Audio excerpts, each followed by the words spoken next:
Hi, I'm Matteo, a Microsoft MVP for Azure DevOps. Today we'll take a look at pipelines as code, but before we get into the details, let's take a step back to understand how we got to this point and why this is important. Git was a massive revolution for our industry. It changed literally everything. Thanks to Git, we changed our approach to version control.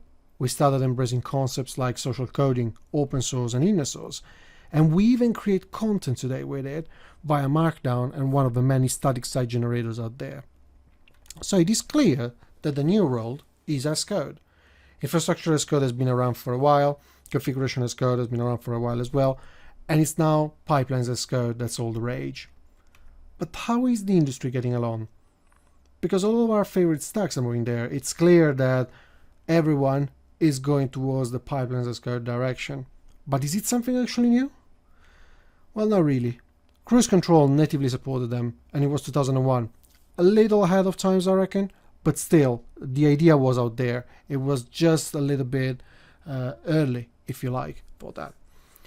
Fast forward to today, Azure DevOps, GitHub, Jenkins, Go CI/CD, Concourse, you name it. All of our favorite stacks are moving there now.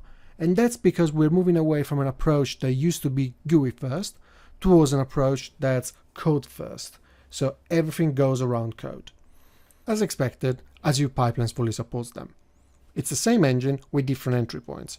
If you start looking at an existing classic build or release definition, in the logs, you will spot that they're just YAML files that have been referred and called as part of the steps. So it's literally just a different way of consuming the same engine. Some features are different though. The pipeline as code experience has newer or different features, which we will see later on. This is an example of a traditional template that's usually used as a starting point when building full .NET Framework applications. You have a number of tasks like use Nugget 4.4.1 or Nugget Restore, Visual Studio Build, and so on, that run as part of an agent job on a certain agent linked to a certain repository. This is the equivalent in a YAML file. So you will see that you have an equivalence in the tasks, and that's fairly straightforward. And you also have the same variables and the same triggers exposed via the YAML file. The only visible difference here is that you don't have an explicit source for the repository and the branch, because the YAML file actually lives in a repository and in a branch. So you don't really need that. But at the same time, it's not that difficult and it's not that impossible to move from one to the other. But should I migrate today? No. The answer is clear now. Migration is not required. The engine is still there. All the features are still there, so there is no need of moving away from one to the other. There might be reasons why you want to move, and it might be because you want to take advantage of certain features, but at the same time, it's not something that's going to go away anytime soon. What happens to releases? That's the usual questions that I get, because especially in the documentation, you will see that it's always about build definitions. Well, releases become as code as well. So the pipelines are unified. In pipelines as code, you have the engine, the same engine, that runs either build or deployment jobs. So you just have a different keyword that you use to identify whether you're running a build or you're running a release. And support is very wide because the tools aren't changing. So all the steps, all the tasks, all the extensions installed from the marketplace, they're all still fully working and supported both in classic build and releases or the YAML files. As of today, for release in particular, VMs, platform as a service, and containers are fully supported. So you really don't have any problem in moving away from one to the other. But at the same time, you should only do so if you need it. So let's take a look at how to move from a classic set of pipelines to a full YAML CI/CD experience.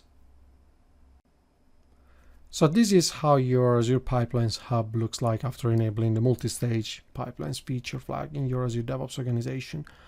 Gone is the build link, replaced by pipelines. The releases link is still there for the classic UI-based release experience, and environments will see what this is about in a few minutes. Creating a new pipeline is very straightforward. Click on the new pipeline button, tell Azure Pipelines where your code is, where's the repo, and then you will be greeted with three options. Some predefined template based on the language the system recognizes, an existing pipeline file to import if it's already out there and it's in your repository, or a startup pipeline to start from scratch. If you use that, you can see that it's just a text file. It's nothing else. But at the same time, it's not too daunting, because the moment you want to start adding more tasks, then you can use the assistant here, which is going to give you exactly the same experience as the classic UI-based pipeline designer, but directly into the YAML file. So let's say that I want to run an ARM template deployment. I can click on it and I will be greeted with exactly the same options that I will get into the UI of the classic designer. What if I want to move a classic designer file into the YAML experience? Well, it's fairly straightforward at the end of the day, especially if you have a streamlined set of tasks. So this is a build definition that I use for this demo, and if I open it, I can see that on top of the usual options that I have, I can also export the YAML file behind the UI. This is true for both build and release, enabling you to make a quick lift and shift migration easily. So if you open the file, you can just take it and copy it.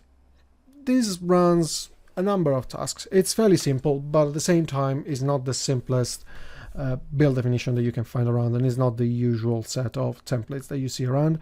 So it runs Gradle on 3 different services that make my application. Then it also copies files across and publishes 2 sets of artifacts.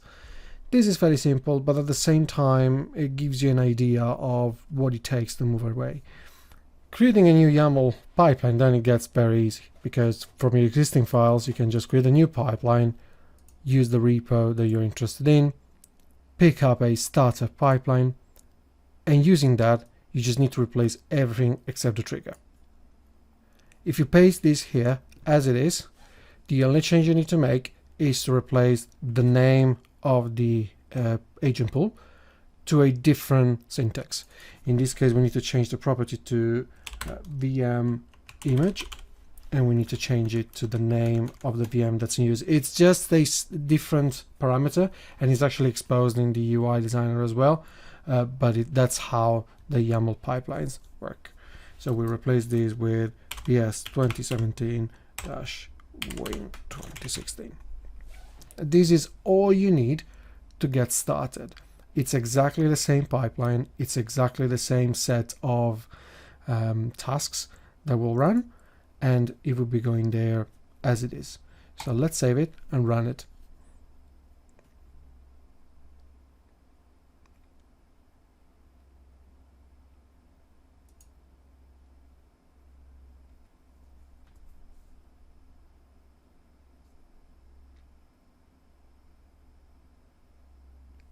So now the pipeline is green. That would be perfect, but in reality, what we want is to have a real solid pipeline that we can use in production, and not just a lift and shift as it is. This specific pipeline has only got one implicit job and one implicit stage, so it's not really ready to have a release stage as well. Let's fix that. So I can open up the pipeline, and by going into the editing mode, I go straight to the file. First thing that I need to do is to actually define a number of stages. So let's start with the stages. A stage is either a build or deployment stage, effectively. So I can specify my stage that I call build. And then inside the stage, I need to add one or more jobs. In this case, I only need one for my CI. So I will do exactly that. After that, what I need to do is just perform some formatting. So I can pick up my existing steps with everything that's underneath and bring it under my jobs. Once it's in my CI job, I just need to fix this inline issue, and then I will be done. By doing that, I'm making sure that I encapsulate my CI job within a list of other jobs. I might have others like testing or doing external stuff. And then these jobs will run as part of a stage. You can have multiple stages within a pipeline, like the release stage that we'll be adding right now. So if we want to do release on this environment, first of all, let me save this. So it's going to kick in the build and it's going to run. In the meanwhile, I'll explain you about the environments. All this does is encapsulating those steps. Once you want to add the release, what you need to have is at least an environment. An environment is nothing else than a collection of resources that you can have within your release target. So in this case, out of the box, it can be a Kubernetes namespace or it can be a number of virtual machines, but you can also have a different environment that you can fill in at will and at runtime. Let's say that you want to add some virtual machines. The virtual machines will be either Windows or Linux, and let's call this environment just for the demo. It can be Windows or Linux VM. Once you decide what type of operating system you have, you just run this registration script in your server, and that would be it. It will be automatically configuring the agent, and it will be running everything within the agent. That's all it takes, and I already created an environment for my production release. Now the pipeline is green. Obviously, if we were to do this in a real world environment, we will not be having just a single implicit job and a single implicit stage. So it's time that we make this pipeline a little bit more robust and resilient so that we can use it in a real world situation. First thing that we need to do is to replace the publishing steps over here so that they use the new versions of these tasks. It's a slightly different task that plays better with the pipelines. So what I can do is just stick it at the bottom and search for it. Publish pipeline artifacts. They can be configured exactly the same way as the existing one. So no change really. This will be still drop. I'll be adding it at the bottom.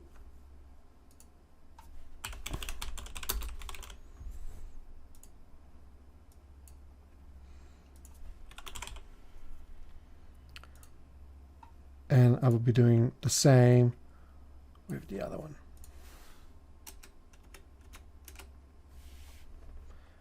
Which is going to be called deployment.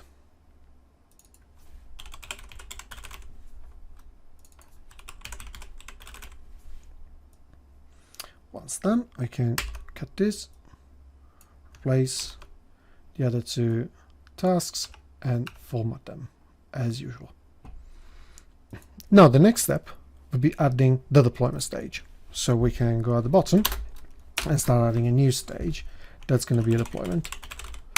This stage will have some jobs. And the first one will be targeting a deployment. So the deployment is going to go to production, and then I'll specify the details of the environment that I'm going to use. So environment, and then I can specify the properties like name,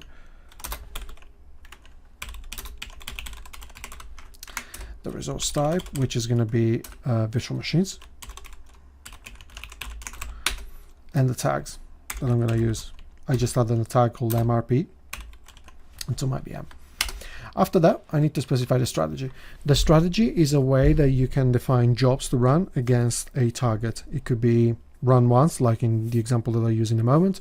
It can be a matrix, it can be run in parallel, it can be different strategies at all. So it's just a way that the jobs are going to be distributed. In this case, I'm going to go straight with run once.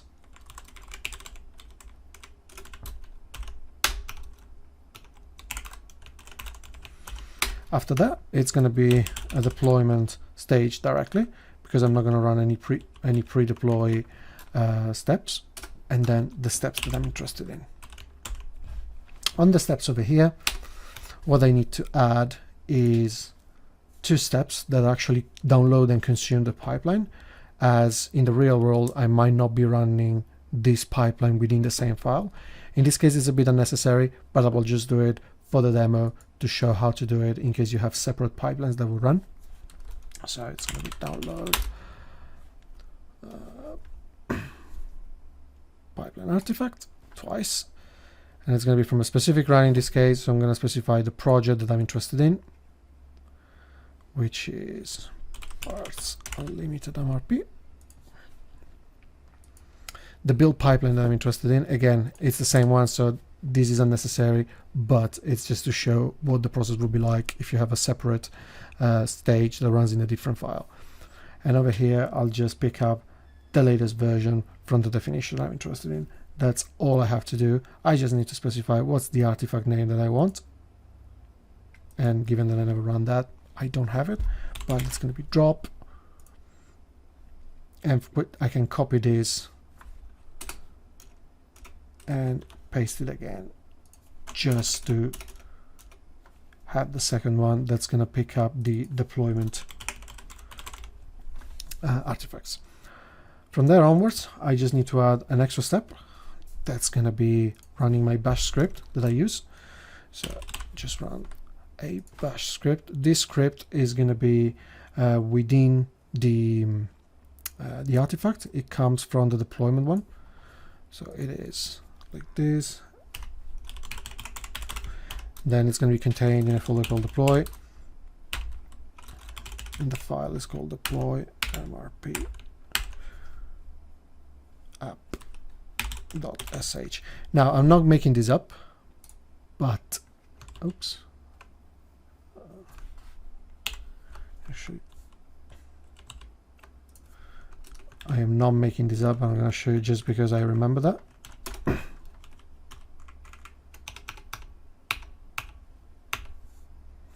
So this would be my list of steps for the deployment. And while I run it,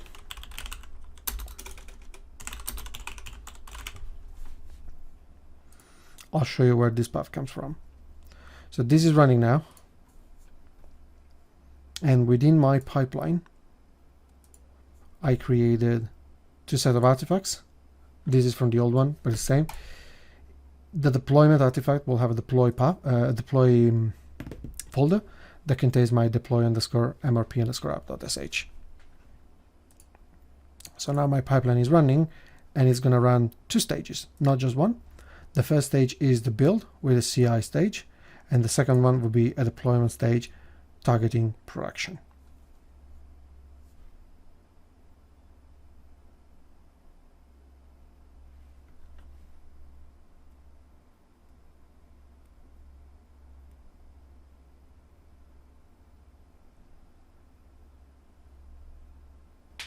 Now the release is green as well. If we had a list of jobs longer than 2, then we would have had all of them listed here, but otherwise we can either go straight in the deployment job from here, and you can see that everything is green, or by environment over here. That's an interesting way of viewing the same data from different point of views. Now let's see if the application was actually deployed correctly. Should be parts unlimited mrp dot North Europe dot Bootcamp on port 9080/MRP. And it seems to be working. So this is what it takes to move from classic pipelines to full YAML CI/CD.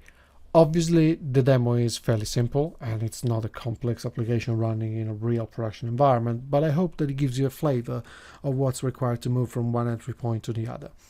Now that you are hopefully on board the new version of the pipelines, there are a few advanced features that are worth mentioning, which are exclusive to Pipelines as Code. The first one is container jobs. A container job is a job that runs within a container that's hosted by the agent. So in this example over here, my hosted agent running Ubuntu 16.04 is going to spin up a container, again Ubuntu 16.04 for convenience, and it's going to run some steps inside the container. And this is exactly what happens. Where the container is immediately initialized, everything happens within the container, including the code checkout, and then once the job is completed, the container is stopped. Another feature that I'm really in love with is templates. We can finally define build or release templates that can be consumed and populated at runtime.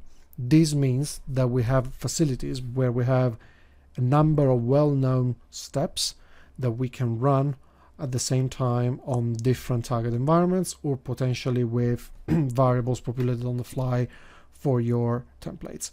This goes very well with loops, because we all wanted to run a for loop in a pipeline for ages, and now we finally can. So in this example over here, I have a template over here and a pipeline that I'm going to run. The template just has an array as input parameter, and then it runs a loop for every parameter in my param array. And what it does is running an echo as a script. The actual pipeline will refer to the template, and it passes those two parameters. The result is that those two command line scripts are generated on the fly, because there is a loop in there that does it for them. So there is no hard coding of number of steps or things like that. This comes in extremely handy where you have stuff that you want to parameterize and you want to pass through in a first in, first out basis. Also, strategies. We talked about strategies. The matrix strategy is a permutation of agents and variables, and that's an extremely valuable feature to have, especially if you are in a product-based development. This is what a matrix looks like. In my case, I defined a simple matrix made of Ubuntu 16.04 and 18.04, Mac OS X, High Sierra, and Mojave, and then Windows Server 2016 and 2019.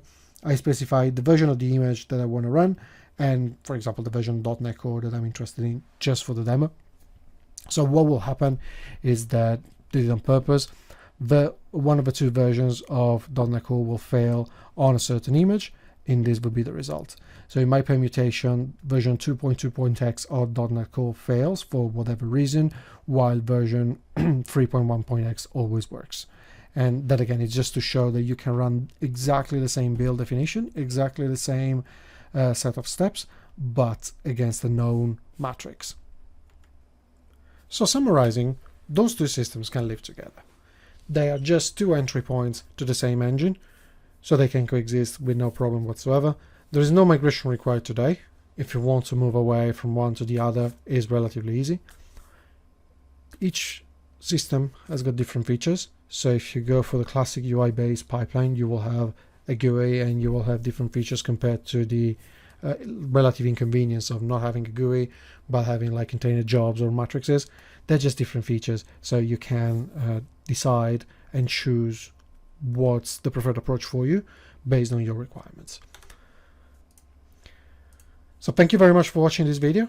Feel free to get in touch if you have any question or if you want to discuss this more, and more to come in the future. Thank you.